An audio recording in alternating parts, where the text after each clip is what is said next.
बिस्मिल्लाहिर्रहमानिर्रहीम। नाज़रीन, कल से आपके सामने अगेन कैप्टन ने अगेन अपने खिलाड़ी जो है वो चेंज कर दिए हैं। अब मज़ीद भी कहा जा रहा है कि मज़ीद भी कुछ फील्ड में लोग चेंज होंगे और ये शुरू से ही तासर दिया जा रहा है। ये इससे पहले हुकूमतों में ऐसा नहीं होता था। असद उमर के हवाले से अगर हम बात करें तो उस वक्त बड़ी बात होती थी कि असद उमर तो जनाब डिप्टी प्राइम मिनिस्टर हैं, उनके बारे में ऐसी गुफ्तगू या ऐसी खबर आना जो है वो मुनासिब नहीं है। लेकिन आपके सामने हुआ। जहांगीर खान तरीन के बारे में भी कहा गया। मज़ीद भी बहुत से लोग आपके सामने, इफ्तिखार दुरानी जो मामले खुसूसी थे, बड़ा अर्स तक मीडिया देखते रहे जब तहरीक इंसाफ अपोजिशन में थी, वो भी अब खामोश साइड पे हुए। और कई लोग आप देखते हैं कि वो बिल्कुल या तो वो ख़ुद इस्तीफ़े दे के गए या फिर डी नोटिफाई हुए। अब मामला आ गया जी डॉक्टर फरदौस आशिक अवान का। उनको बरतरफ़ किया गया, उनको डी नोटिफाई किया गया, उनसे जो भी इस्तीफ़ा लिया गया और अब उनकी जगह मामले खुसूसी आ गए जनरल रिटायर्ड आसिम सलीम बाजवा। और वजारत जो है वो पहली दफ़ा इतने अरसे के बाद वजारत जो है वो फाइनली दी गई है, वो है सेनेटर शिबली फराज। उन दोनों के अलावा हवाले से मैं आपको अलग से एक उनकी पूरी डिटेल बताऊंगा कि उनका पोर्टफोलियो क्या है, उन्होंने तालीम कहाँ से हासिल की और अब मामला कैसे चलेंगे। लेकिन सबसे पहले डॉक्टर फरदौस आशिक अवान के हवाले से बात कर लेते हैं कि कल से जो ख़बरें चली, फ़ौरन ही यूँ ही ये काम हुआ, उसके बाद जनाब उनकी करप्शन की दास्तान जो है वो सामने आ गई। वो मामलात भी चलना शुरू हो गए जो इससे पहले दबाए जा चुके थे जब वो पीपल्स पार्टी के दौर में, काफ लीग के दौर में लेटर आन हम देख रहे हैं कि उन्होंने बसेस जो है जाके सियालकोट में खड़ी की थी और काफ़ी मामला थे, बड़े स्ट्रॉन्ग केसेस उनके खिलाफ नैब में मौजूद थे लेकिन दबाए गए थे। अब कल उन्होंने भी धमकी दी है, प्राइम मिनिस्टर हाउस को मैसेज पहुँचाया कि जनाब प्राइम मिनिस्टर हाउस से जो लोग मेरे खिलाफ जो है वो कुछ चीज़ें मीडिया को दे रहे हैं, जो कुछ बातें कर रहे हैं, उनको खामोश करवाया जाए, वरना मैं अगर बोली तो बहुत दूर तक बात जाएगी। लेकिन दूसरी तरफ उनके खिलाफ नैब में केसेस हैं, उनको ये पैगाम पहुंचा दिया गया है कि अगर ज़्यादा कुछ किया तो आप जानते हैं कि नैब फिर एक नोटिस ही भेजेगी और उसके बाद मामला चलना शुरू हो जाएंगे। मेरे ख्याल से वो समझदार हैं, सियासत को समझती हैं और वो खामोशी ही, मेरे ख्याल से वो समझेंगे कि खामोशी ही बेहतर है। उनको जो उनके दोस्त हैं वो समझाएंगे। अब बात हो रही है कि फरदौस आशिक अवान को क्यों निकाला गया। ये बहुत पहले डिसाइड हो चुका था, उस पर बहुत सी चीज़ें आ रही थी, उनको जो है वो फॉलो किया जा रहा था। समझे कि वो रडार पे आ गई थी। उसके बाद कुछ ऐसी मामलात हुए जिसमें वाज़ेह तौर पर नज़र आ रहा था कि अब सिर्फ उनको चेक किया जा रहा है और खुफिया रिपोर्ट्स भी उनकी जो है ना वो ज़ाहिर सामने आई। खुफिया रिपोर्ट्स कौन कौन लोग देखते हैं आपको पता ही है। फिर उसके साथ साथ एक 2.5 अरब का जो मामला था इश्तरात का, उसमें भी हम देख रहे हैं कि एक मीटिंग को मिनिस्टर ऑफ एजुकेशन जो है शफकत महमूद ने चेयर किया, तो उसमें भी नज़र आ रहा है कि बाकी इमरान खान को शायद उस तरीके से इत्मीनान नहीं था। एनी हाउ कुछ चीज़ें थी। अब बात करते हैं कि जनाब एक नंबर 1 डॉक्टर फरदौस आशिक अवान जो है वो मामले खुसूसी थी, बहुत टाइम गुजारा उन्होंने, बड़ी कोशिश की उन्होंने। उस वक्त फवाद चौधरी थे, उनकी डायरेक्ट मीडिया के साथ तसल थी जिसकी वजह से वो साइड पे भी हुए और उनकी कोई गुफ्तगू भी ऐसी थी। डॉक्टर फरदौस आशिक अवान आई और कुछ कोशिश शुरू में उन्होंने अच्छी भी की, लेकिन लेटर ऑन अब हर एक के अपने मफादात होते हैं और एक ग्रुप होता है। शुरू में देखें डॉक्टर फरदौस आशिक अवान को ये इल्म है कि शुरू से ही जब वो तहरीक इंसाफ में आई तो उनके ख़िलाफ़ तहरीक इंसाफ में ही एक लॉबी अच्छी खासी स्ट्रॉन्ग है जो उनके ख़िलाफ़ है।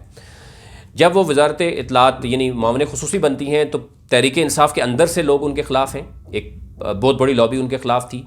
अपोजिशन उनके ऊपर किस तरह की आवाज़ें कसती रही है वो बाखूबी जानते हैं। ज़रा पीपल्स पार्टी से वो आई हैं, नून लीग, काफ लीग को भी वो खूब बाखूबी जानती थी। ज़रा काफ लीग तो जो है वो तहरीक इंसाफ के साथ है, लेकिन नून लीग और पीपल्स पार्टी ने उनके ख़िलाफ़ बहुत सी बातें भी की। एक तो ये नहीं, अपोजिशन भी उनको लाइट लेती रही क्योंकि ज़ाहिर है उनको इल्म था, वो उसको इम्पोर्टेंस नहीं दी गई। जो एक कहा जा रहा था कि तहरीक इंसाफ को ये फील हुआ लेटर ऑन कि अब उनकी जो प्रेस कॉन्फ्रेंसेस हैं, जो मीडिया में वो जा रही हैं, वो बिल्कुल लाइट सा देखा जा रहा है। सबसे ज़्यादा मीडिया में जा रही हैं, ज़्यादा एक पोर्टफोलियो है जो इनका था। इससे पहले जब भी फवाद चौधरी या इससे पहले जब कोई प्रेस कॉन्फ्रेंस होती थी फ़ौरन अपोजिशन जो है ना वो भागती थी, वो भी जनाब आ जाती थी फ़ौरन जो है मीडिया पे और बाकायदा तौर पर मीडिया टॉक होता था और टॉक शोज़ चलना शुरू हो जाते थे। ये एक चीज़ नरम रही है और एट द एंड जो है वो इनके लिए बनी है।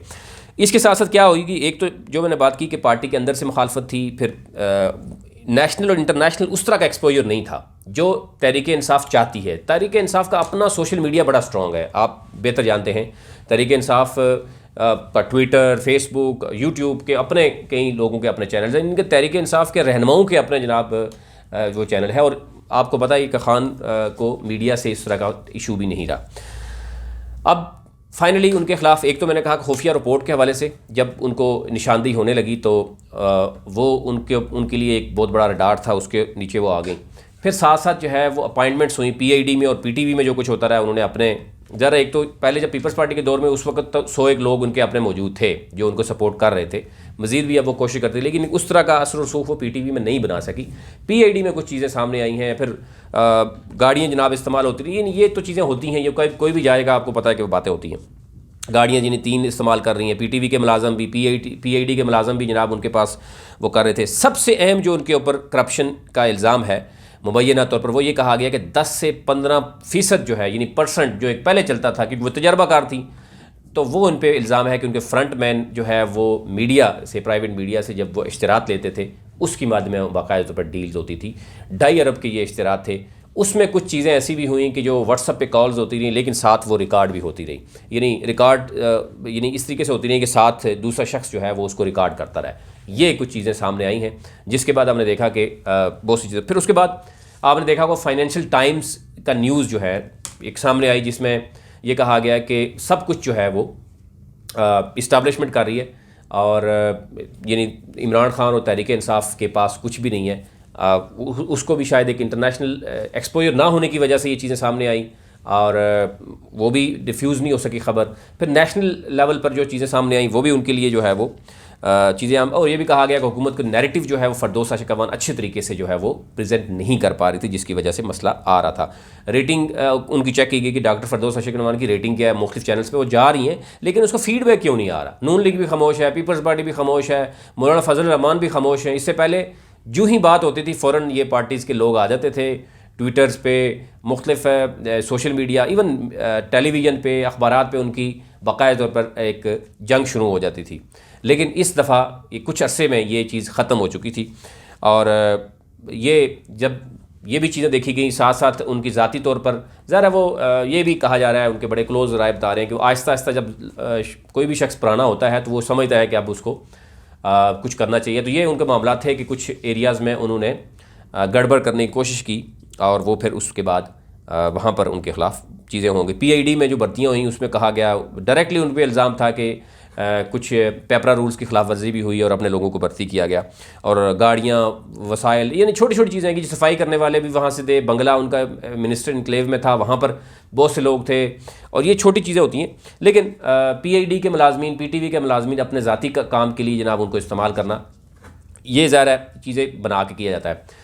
लेकिन कुछ ऐसा पहले ही हम देख रहे हैं कि नाम आने शुरू हो गए थे कि जनाब कौन कौन से लोग जनाब नेक्स्ट जो है वो मामले खुसूसी होंगे या वजारत किसको दी जाएगी, जिसमें मुराद सईद का नाम भी लिया गया, शहबाज गिल का नाम भी लिया गया।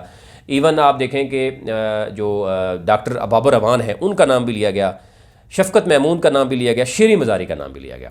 उनमें से मुराद सईद और ये तो कहा गया कि वो पार्टी फेस हैं, शहबाज गिल भी जनाब उनको वो कंट्रोवर्शियल उन्होंने कहा जी है। जवेद, सेनेटर जवेद जो हैं उनका भी कहा गया कि पार्टी जो है लेकिन हैंडल करना उनके लिए बहुत मुश्किल होगा।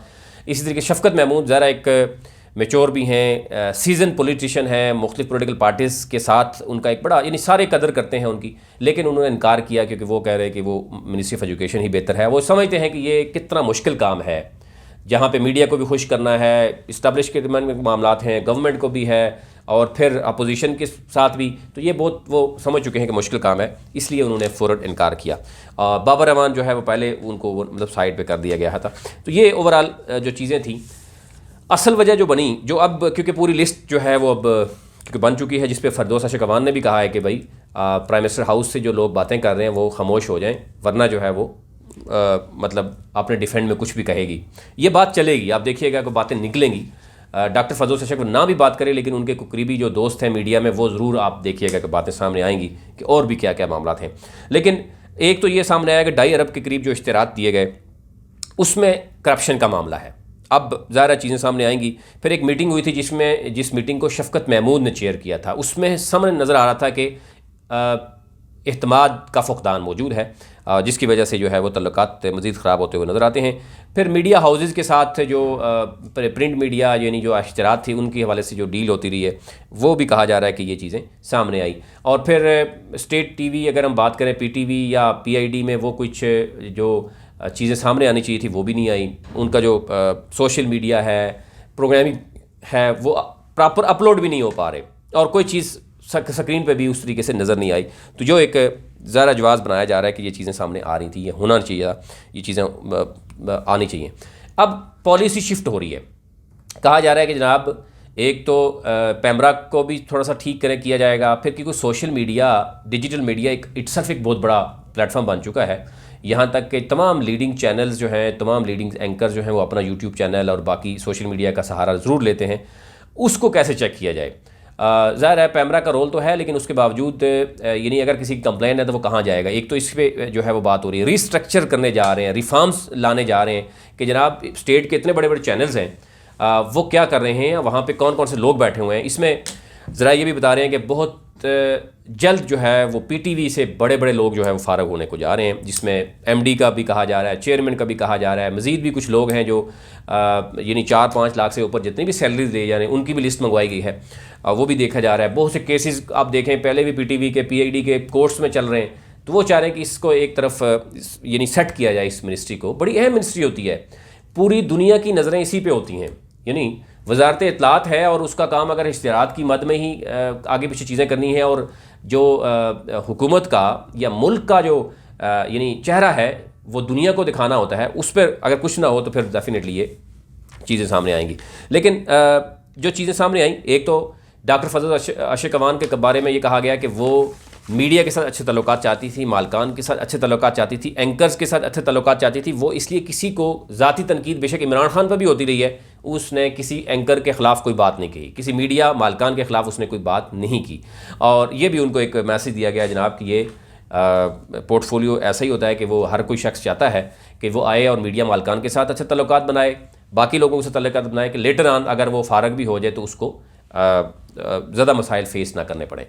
तो इस हवाले से उनको, और मीडिया आपने देखा होगा जब फवाद चौधरी को हटाया गया, ज़रा एक ग्रुप पूरा था वो इनके खिलाफ शुरू से ही लगा हुआ था, बहुत सी चीज़ें थी। एक पावरफुल मिनिस्ट्री है, आप देखें कि जिसमें हर वक्त टेलीविज़न पे आना, अखबारों की लीड जो है ना वो उसका छपना डेली बेसिस पे होता है, उसको कोई टेंशन नहीं होती। फिर अपने मामला ठीक करने होते हैं, पूरी पार्टी के साथ मामला ठीक होते हैं। तमाम जो मिनिस्ट्रीज़ होती हैं, यानी तमाम वफाकी वज़ीर जो होते हैं वो भी मामले खुसूसी के साथ टच होते हैं। ज़ाहिर है कोई भी सवालात होते हैं, कोई भी चीज़ें होती हैं, तो मतलब काफ़ी काम होते हैं, काफ़ी मुश्किल काम है, इतना आसान काम नहीं है। अब देखना यह है कि मीडिया मालकान को किस तरीके से उन्होंने, अभी से बातें चलना शुरू हो गई है, मीडिया के साथ उनका क्या रवैया रहा, गवर्नमेंट को कैसे डिफेंड किया, इस्टेब्लिशमेंट के साथ वो क्या मामला थे, और ये सारी चीज़ें कहा जा रहा है कि ये पहले ये नहीं थी जो अब होनी चाहिए थी। ज़ाहिर है उनको एक धमकी ये भी दी गई है कि अगर ज़्यादा बोली तो आपके ख़िलाफ़ जो नैब में केसेस हैं, पहले पुराने जो केसेस हैं वो भी खोल दिए जाएंगे। अब वो क्या करेंगी ये ज़ाहिर है वो बखूबी जानती हैं कि ये, लेकिन एक रिक्वेस्ट उनकी तरफ से ये ज़रूर जिस ग्रुप के थ्रू लाई गई है, जिन लोगों ने उनको लाया था, कि उनको कहीं और एडजस्ट किया जाए, और हो सकता है कि डॉक्टर फरदौस आशिक अवान को कहीं एडजस्ट भी कर दिया जाए अगर उनके मामला बहुत ज़्यादा गंभीर नहीं है। तो जो करप्शन की दास्तान, क्योंकि ज़ाहिर है देखें जो चीज़ें जाई गई हैं तो कुछ तो होगा, ज़ाहिर दुआ है तो फिर ही लोगों की नज़र उस तरफ है। और मुलाजमतें अगर हुई हैं तो आपको पता ही है कौन सी मेरिट पे होती हैं। अगर पीआईडी में, पीटीवी में लोग रखे गए हैं तो आप बाखूबी जानते हैं कि किस मेरिट पे रखे गए होंगे। ज़ाहिर है ज़ाती लोग भी होंगे, दूसरे लोगों के भी होंगे। फिर उसके बाद गाड़ियाँ अगर रखी गई हैं, 2.5 अरब के इश्तरात दिए गए, तो डेफिनेटली उसमें से अगर 10-5%, 15% आ गया है और खुफिया रिपोर्ट्स में चीज़ें सामने आई हैं, तो अब देखना यह है कि किस हद तक जाएगा। तो ये एक चीज़ थी कि डॉक्टर फरदौस आशिक अवान आने वाले 2-3 दिन इसलिए इंपॉर्टेंस रखते हैं कि अगर वज़ीर-ए-आज़म हाउस से जो उनके ख़िलाफ़ चीज़ें चलाई जा रही हैं, मीडिया चला रहा है, उनकी तरफ से ये कहा गया अगर ये ख़त्म नहीं होंगी, बंद नहीं होंगी ये बातें, तो फिर मैं बोलूँगी। और दूसरी तरफ से राय बता रहे हैं कि वो कोशिशें कर रही हैं कि उनको किसी और जगह पे जो है वो एडजस्ट किया जाए। फ़िलहाल उनको ये मैसेज दिया गया कि आप खामोश रहें, वेट एंड सी की पॉलिसी पर अमल पैरा हूँ, तो आपको कुछ हो सकता है कुछ अरसे के बाद दोबारा एडजस्ट किया जाए कहीं। और अगर आप बोलती रहेंगी, जहांगीर तरीन ने भी कोशिश की, तो फिर हालात जो है वो ख़राब। पहले ही उनके ख़िलाफ़, क्योंकि देखें पहले ही पार्टी में उनके खिलाफ हैं, सियालकोट में जहाँ हैं वहाँ से ही उनके खिलाफ एक तगड़ी लॉबी जो है तहरीक इंसाफ की उनके खिलाफ लगी हुई है। ये आज तक ही ये आपके सामने रखना था।